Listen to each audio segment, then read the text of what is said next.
दुनिया की सबसे ऊंची पर्वत चोटी कौन सी है? बड़ा आसान सा सवाल है। हर कोई जानता है कि दुनिया की सबसे ऊंची चोटी का नाम माउंट एवरेस्ट है।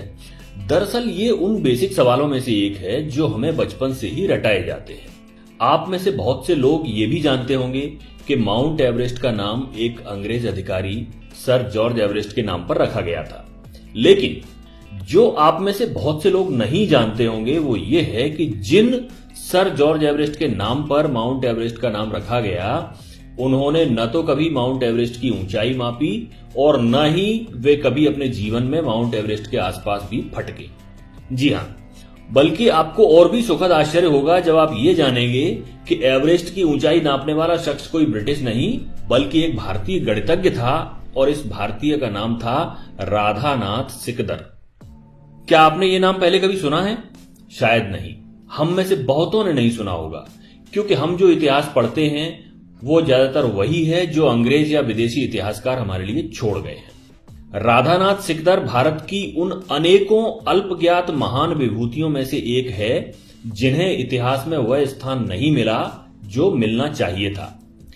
जहां तक जॉर्ज एवरेस्ट के माउंट एवरेस्ट से संबंध का प्रश्न है तो यह कहना गलत नहीं होगा कि उनके जीवन की सबसे बड़ी उपलब्धि यही थी कि उन्होंने राधानाथ सिकदर को खोज निकाला था।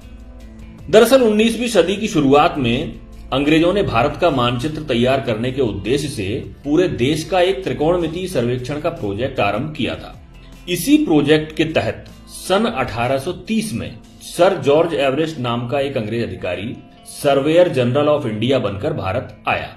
भारत आने के बाद जॉर्ज एवरेस्ट ने एक ऐसे व्यक्ति की खोज शुरू की जो स्फेरिकल ट्रिग्नोमेट्री में विशेषज्ञ हो। तब उनके एक शिक्षक मित्र ने उन्हें कोलकाता के एक युवा छात्र राधानाथ सिकदर का नाम सुझाया, जिसने अपनी गणितीय प्रतिभा से अपने शिक्षकों को कायल कर रखा था।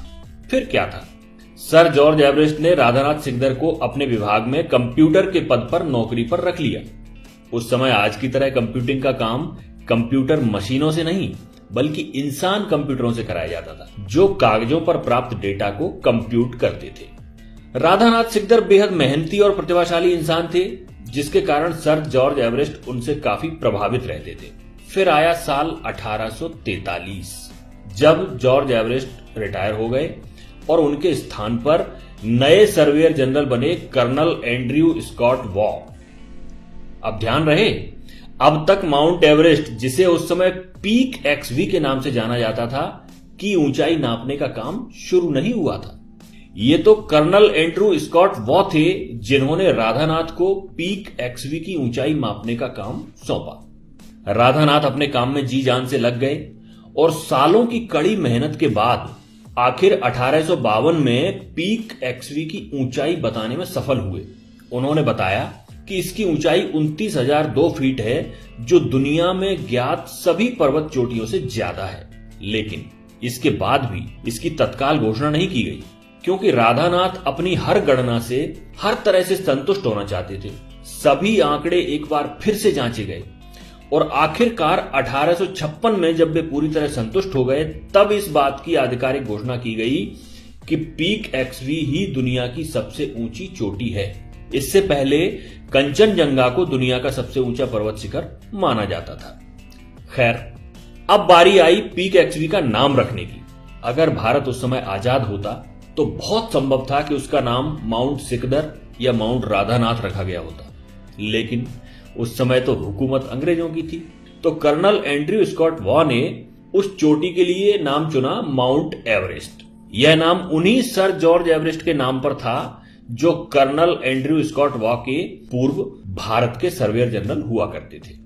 तो इस तरह एक प्रतिभाशाली और परिश्रमी भारतीय गणितज्ञ जिसकी शोहरत पूरी दुनिया में होनी चाहिए थी, जो अपने काम के प्रति इतना समर्पित था कि उसने आजीवन विवाह नहीं किया, उसके योगदान को बड़ी आसानी से भुला दिया गया।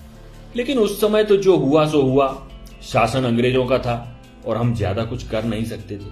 परंतु दुख की बात तो यह है कि आज इतने सालों के बाद भी जब भारत आजाद हो चुका है, हम में से ज्यादातर भारतीय अपने ही देश के इस महान गणितज्ञ का नाम तक नहीं जानते हैं। क्या आपको नहीं लगता कि हमें अपने बच्चों को इतिहास के इन भूले बिसरे नायकों के बारे में बताना चाहिए?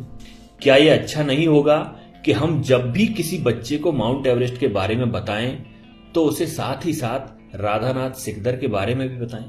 अपने विचार कमेंट में जरूर बताइएगा। जल्दी हाजिर होते हैं आपके समक्ष एक नई जानकारी लेकर।